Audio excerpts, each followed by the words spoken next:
सिद्धेभ्यः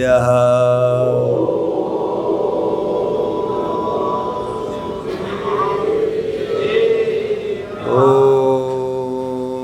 नमः सिद्धेभ्यः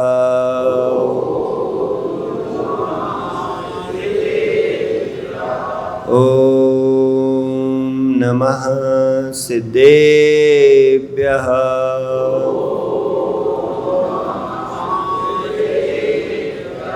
नमः श्री वर्धमानाय निर्धूत कलिलात्मने शालोकानां त्रिलोकानां यद् विद्या दर्पणाय ते नमो अर्यन्ताळं नमो सिद्धाळं नमो वायरेयाळं नमो वज्रायाळं नमो लोय सब साव। बोलो अनंतानंद सिद्ध परमेष्टि भगवान की 1000 श्री आदिनाथ भगवान की, मूल नायक श्री पार्श्वनाथ भगवान की, वर्तमान शासन नायक श्री महावीर स्वामी की, परम पूज्य आचार्य भगवान विशुद्ध सागर महामुनिराज की, 2.5 दीप में विराजे 3 कमनो कोटि मुनिराजों की, द्वादशांग जनमाणी माता की,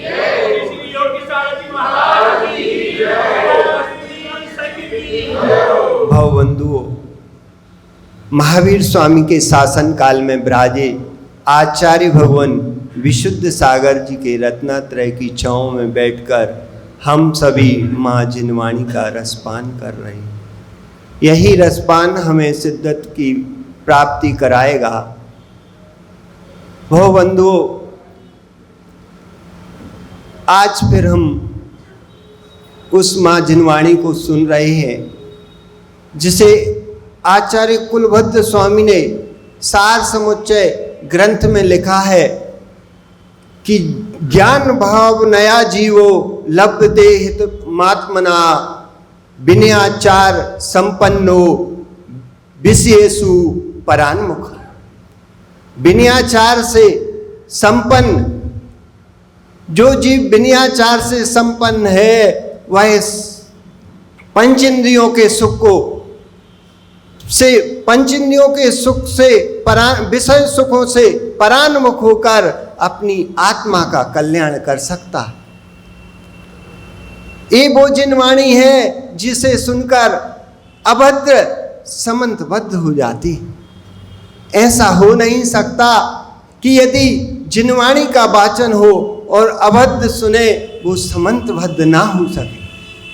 ऐसा हमें पहले से भी ज्ञात है और आज तो हमें प्रैक्टिकल में ज्ञात हो रहा है कि यहाँ छिपी टोला के लोग जिनवाणी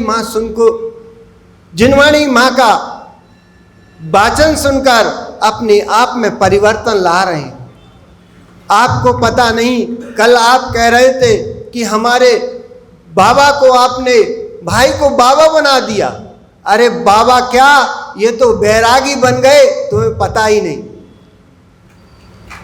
ये तो बैरागी बन गए, तुम्हें पता नहीं। सत्येंद्र साहूला जी, आपको पता नहीं आप भी कितने ऊंचे पहुंच गए। यदि ऐसी प्रज्ञा और ऐसा सुरीला कंठ किसी और का होता, वो आज वहां नहीं यहां होता।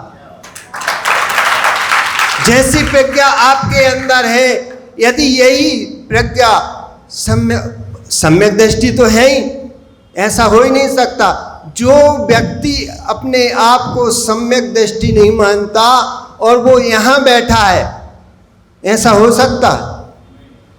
अपने आप को कभी ऐसा मत सोचना कि हम सम्यक दृष्टि नहीं है। हम सम्यक दृष्टि है जब तो जिन देव शास्त्र गुरु की शरण में बैठे हैं।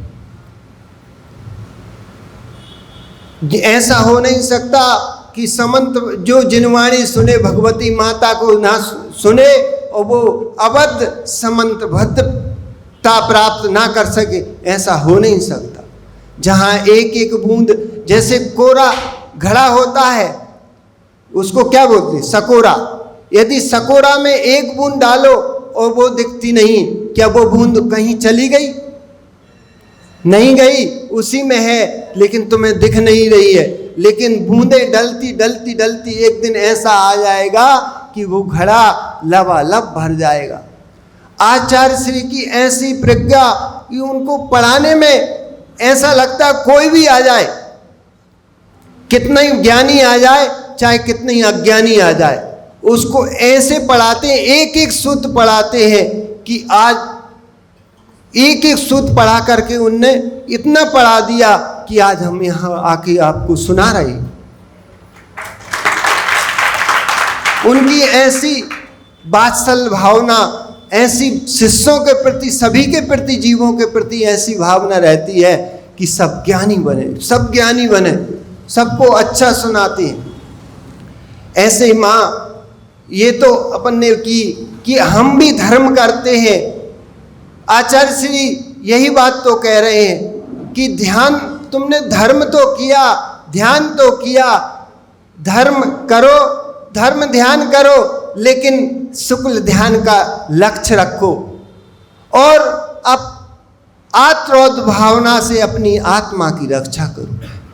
ये ध्यान है। और ध्यान तो किया हमने, लेकिन ध्यान नहीं दिया कि ध्यान किसका किया। ध्यान तो किया लेकिन ध्यान नहीं दिया, ध्यान किसका किया। यदि धर्म ध्यान किया और शुक्ल ध्यान नहीं किया, ये तो मोक्ष के कारण है, लेकिन आत्रोद ध्यान जे बंधे के कारण है।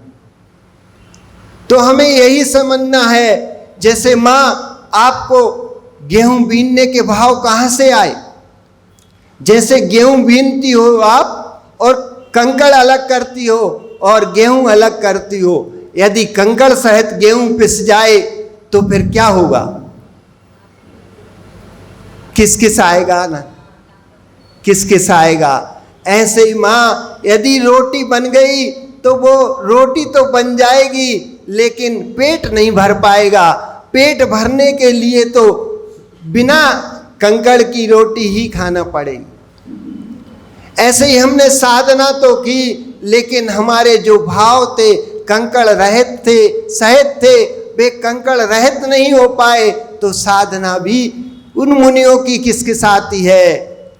ऐसे ही आचार्य भगवान पूज्यपाद स्वामी इष्ट उपदेश ग्रंथ में लिख रहे हैं, इतिश चिंतामणि दिव्यता पिंडाक खंड ध्याने निचेदु लब्धे क्वा इंद्रिया विवेकना। यदि एक ध्यान से एक और चिंतामणि रत्न है और दूसरे तरफ खली के टुकड़े हैं, दोनों ध्यान से प्राप्त होने वाले हैं, तो कौन विवेकी होगा कि उन खली के टुकड़ों का आदर करेगा। विवेकी जन तो चिंतामणि रत्न के ही आदर करेगा। ऐसे ही हमें उस माँ जिनवाणी को ध्यान से सुनना है, जिनसे हमें मुक्ति को प्राप्त करना। आगे एक आपको वस्तुत महाकाव्य की कविता सुनाते हैं और फिर हम अपना विराम लेते हैं कि धर्म पूजा निमित्त प्राणीवध हिंसा नहीं, धर्म पूजा निमित्त प्राणीवध हिंसा नहीं, ऐसा मूल के लोक में है, ऐसा मूल कहते लोक में स्व प्रज्ञा से विचार, स्व प्रज्ञा से विचार, जहाँ प्राणीवध बाह्य धर्म, वहाँ धर्म कहाँ, पूज्यता कहाँ। अधर्मी की मायावी वचनों में आकर मत कर देना किसी जीव का वध। दोनों निमित्तों से किया गया प्राणीवध हिंसा भी है, क्रूरता भी है। दोनों निमित्तों से किया गया वध हिंसा भी है, क्रूरता भी है। नहीं मानवता, धार्मिकता, पूज्यता। भैंसा बकरी, ऊंट हाथी, घोड़ा पशु पक्षी पशु गणों का वध नहीं कर देना, वध नहीं कर देना। धर्म अहिंसा बता देना, धर्म अहिंसा बता देना। यह आचार्य श्री विशुद्ध सागर जी ने वस्तुत महाकाव्य में लिखा है। उन मूल प्राणियों के लिए और जो विज्ञावान है उन्हें यही उपदेश कहा है कि हिंसा को बचाओ। अभी यही बात ऊपर हमारे स्वाध्याय में चल रही थी कि 12 प्रकार के तप है, 6 अंतरंग 6 बहिरंग, उनमें भी यदि भाव प्रधान है तो हिंसा है। अब प्रसंग चल रहा है किसका? राम कथा का। और राम कथा में हमने श्रवण कर लिया कि एक वेद को हमने परसों सुना, दूसरा वेद को कल सुना, आज कौन सा वेद है? तीसरा वेद। वेद 3 होते हैं, वेद 3 होते हैं कि 4 होते हैं?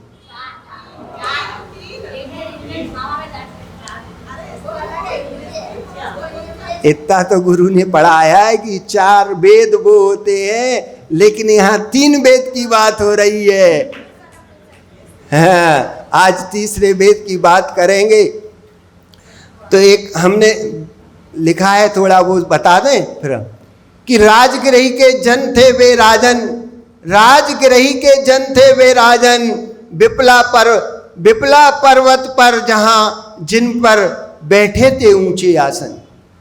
विपलाचल पर्वत पर जहाँ जिन पर बैठे थे ऊंचे आसन, समोसरण था मनमोहन, सुरभिक्ष था 100 योजन, सुरभिक्ष था नहीं 100 योजन, सबकी हितहारी, सबकी हितहारी, सबकी हितहारी। राजा शरणिक ने प्रश्न करे बड़े भारी, राजा शरणिक ने प्रश्न करे बड़े भारी। और राजगृह की महिमा न्यारी, और आज है छिपी टोला वालों की बारी, आज है छिपी टोला वालों की बारी। बोलो आचार्य भगवान विशुद्ध सागर मुनि महाराज की। सही है। जब समुद्र